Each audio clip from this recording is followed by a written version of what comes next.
Hi class, today we are on Saxon Math, Book 4, Lesson 101, and today's lesson is on tables and schedules. For you to get the most out of today's lesson, you will need to follow along in your book with the video. So if you want to turn right now to page 641, that is where we are going to start with example 1. And you can see why you need the book in front of you. There is a table there that tells us the heights of major mountains. So it says use the information in this table to answer the questions that follow. So if you look at it, the title there says heights of major mountains, and then there's a column with the name of the mountains, a column with the measurement in feet, and then a column with the measurement in meters. We're going to use that information to solve our math problems today. So question A says the Matterhorn is how many meters taller than Pikes Peak? So in order to solve this, first we need to know how tall is the Matterhorn. And the question asks how many meters taller. So when we look at the Matterhorn height, we're going to look at that meters column. So I find Matterhorn, I go over to meters, and it says the Matterhorn is 4,478 meters.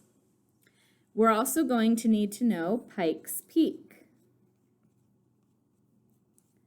in meters. So we're looking at the same column, but going down one below it to Pikes Peak, where it says it's 4,301 meters.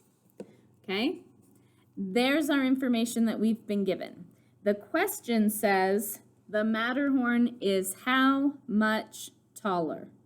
So you guys have done these types of questions before. When you hear the words how many more, that's similar to how much taller. I'm going to show you a picture really quick just so that you can really understand. So let's say we have mountain 1. I'm going to draw them as triangles. This is Pikes Peak. This is 4,301 meters at the tip. The Matterhorn's taller than that. So let's say the Matterhorn goes like that, and at the tip here, we have 4,478.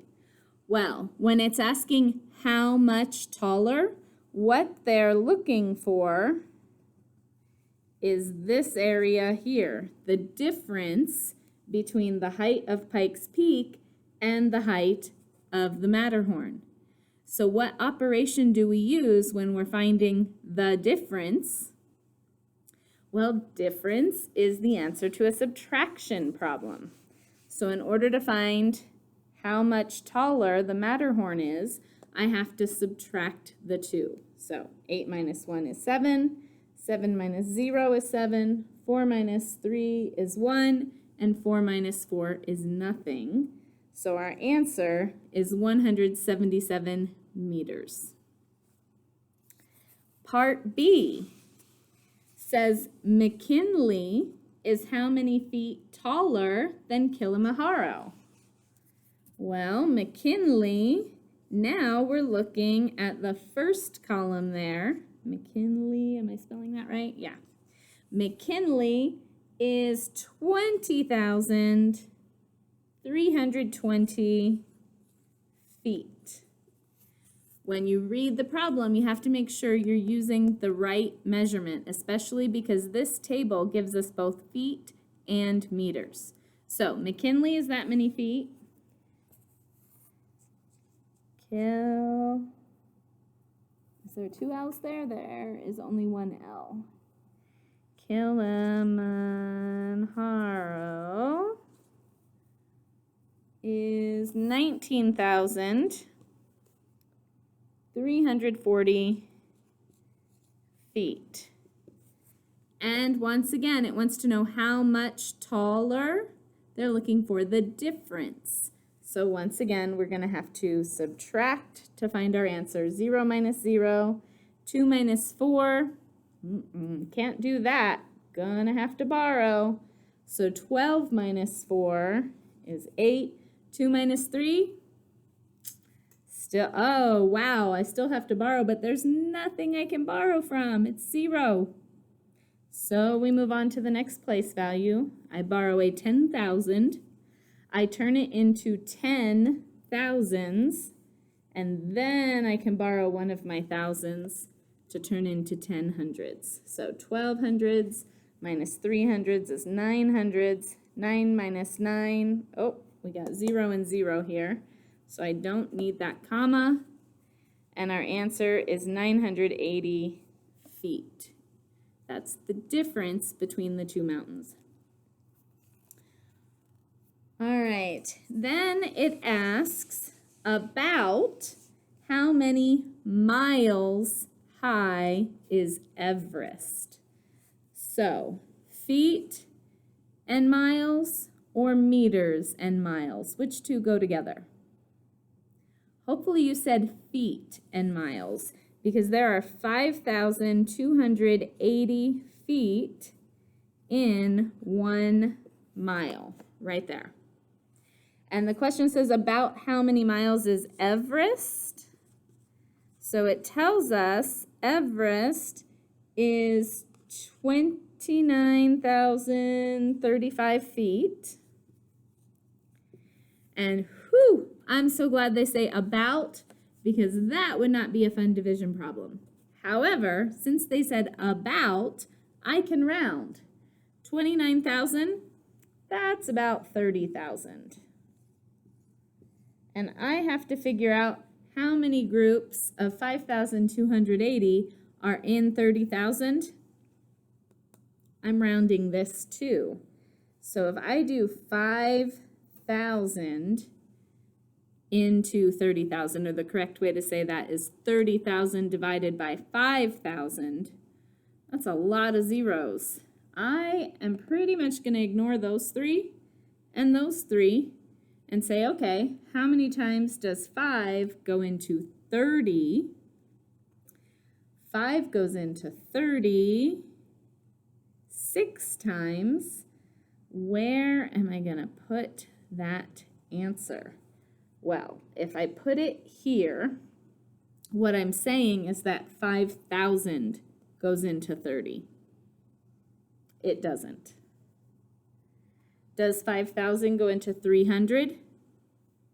Does 5,000 go into 3,000? Let me put that another way. If I have 3,000 M&Ms, can I make a group of 5,000 M&Ms? So I have to go all the way to my 30,000 here. If I have 30,000 M&Ms, I can make 6 groups of 5,000. So my 6 goes all the way over here above the ones place, which means I'm done. I can multiply now, and you'll see that there is no remainder, and that'll also help show you that you've put your digit in the right place. So glad that I'm estimating and not having to actually divide, but I'm going to say Everest is about 6 miles high. That's a tall mountain. All right, our next example is on the next page. Turn with me to page 642, and we are going to be looking at Li Ming's schedule. This is her daily school day schedule, what time she wakes up, eats breakfast, her school schedule, and her evening routine as well. So looking at her school schedule, the question says, if lunch and recess together lasts 45 minutes, then how many hours does Li Ming spend in class? So I'm going to write lunch and recess is 45 minutes. That way we won't forget that important piece of information. What else do we need to know to figure out how much time Li Ming is in class? Well, if we look at the schedule, it says she wakes up, gets dressed, eats breakfast, leaves for school. The third time down there, it says school starts. So if school started, is Li Ming in class?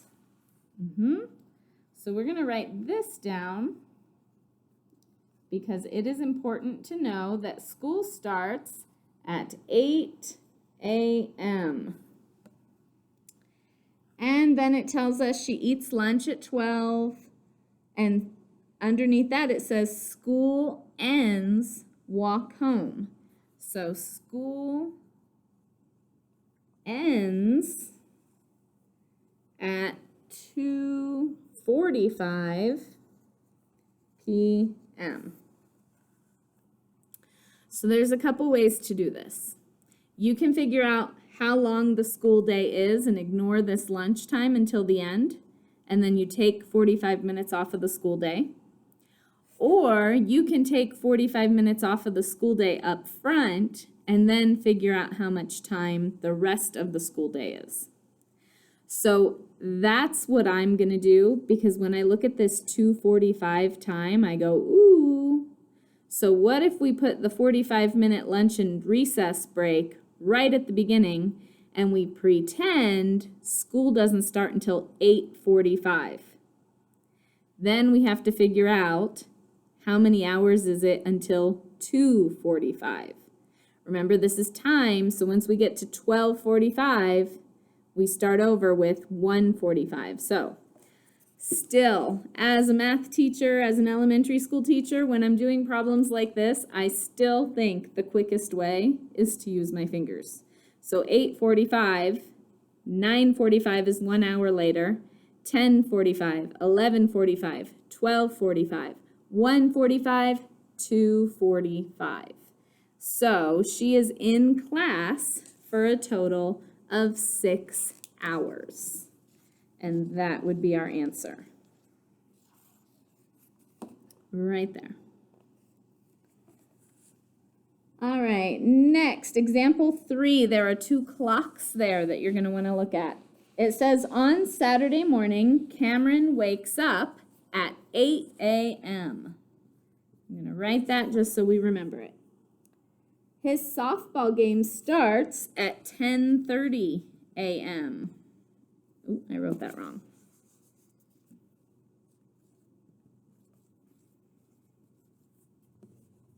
Okay. How long after he wakes up does his softball game start? So they show you the clocks, the analog clocks with all the numbers around in a circle, so that you could look at it that way. Once again, I don't always have a clock in front of me, so I like to use my fingers. I start with 8 and I count hours until I run out of time. So I would say 8 to 9 is 1 hour. 9 to 10 is 2 hours. Can I go 10 to 11 for 3 hours? Nope, because my ending time here is before 11 o'clock. So once I've got my 2 whole hours, then I count minutes. So I was from 8 to 10 o'clock is 2 hours. So from 10 to 10:30 is 30 minutes. So I look at my tally marks here and I say, oh, okay, that's 2 hours, 30 minutes. And there's your answer.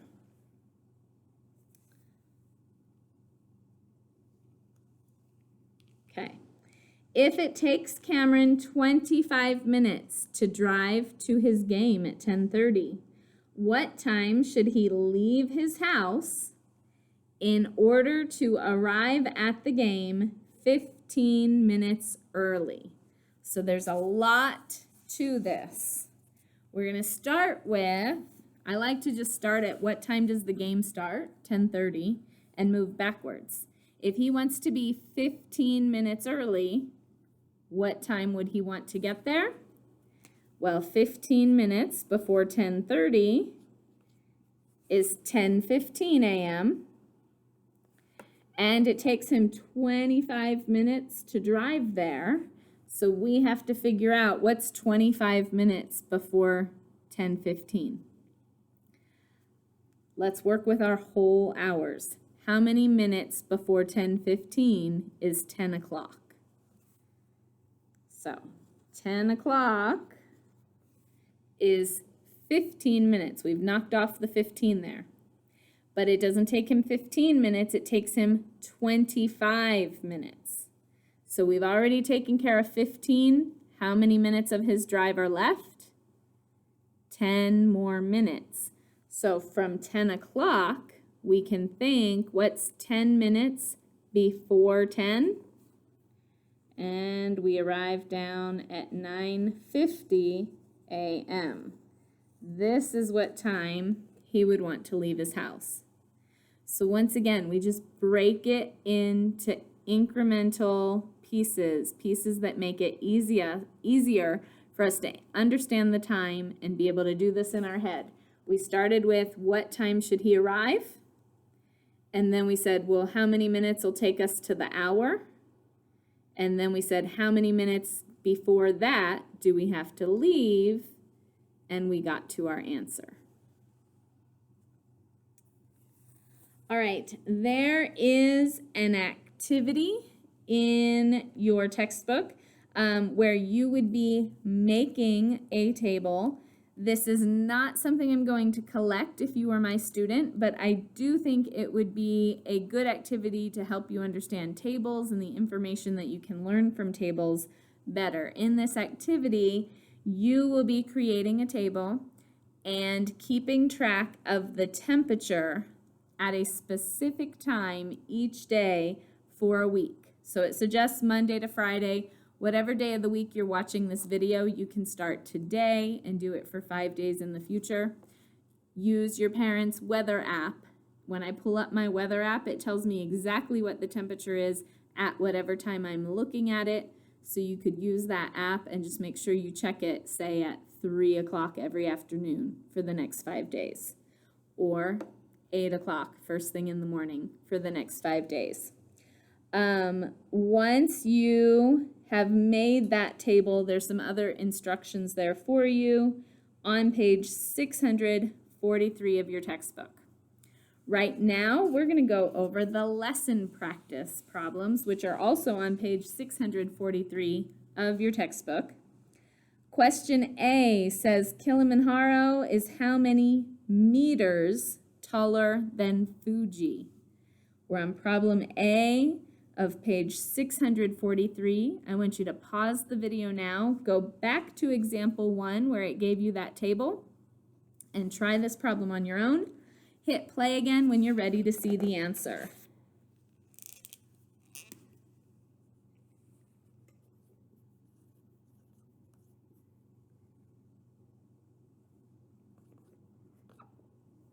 Okay. So they want to know how much taller is Mount Kilimanjaro from Mount Fuji. How much taller? This is a find the difference, so a subtraction problem. So I put the height in meters and the height in meters, and we're going to subtract.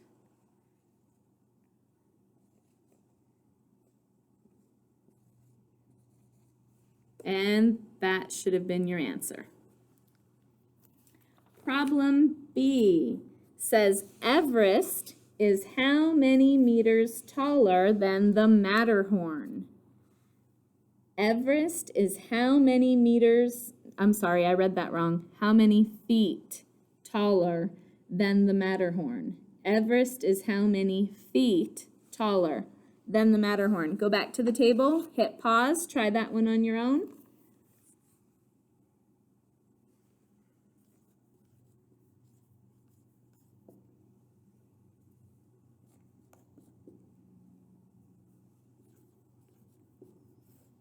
So, how many feet taller? Once again, subtraction problem. I put the numbers for my two mountains here, and we're going to subtract.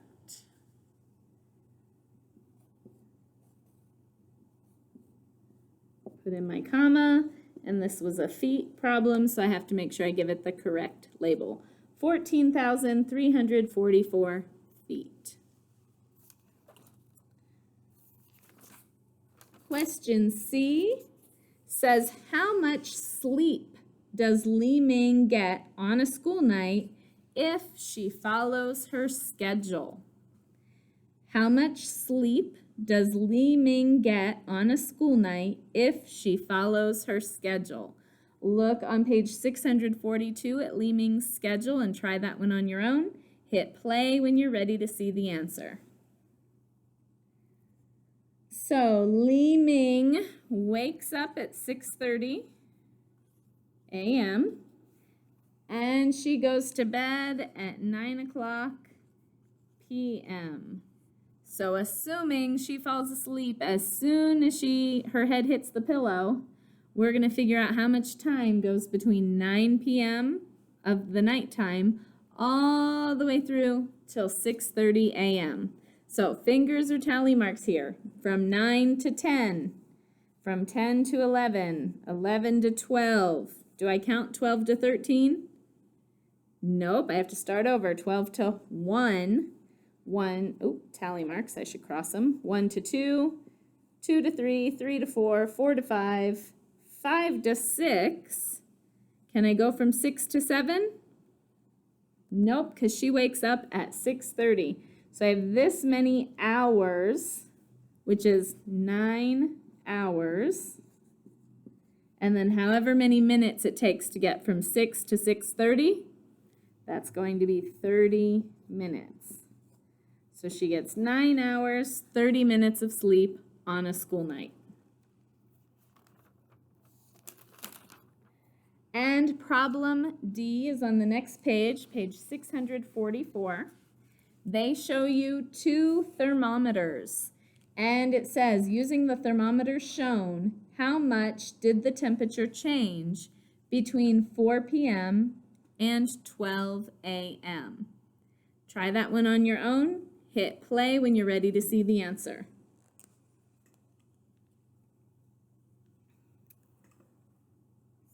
So you can see the thermometers are counting by 2s. So that first thermometer is 92 degrees. The second one, it's counting by 2s again, so it shows us 74 degrees. And it wants to know the difference. How much did the temperature change? So we subtract.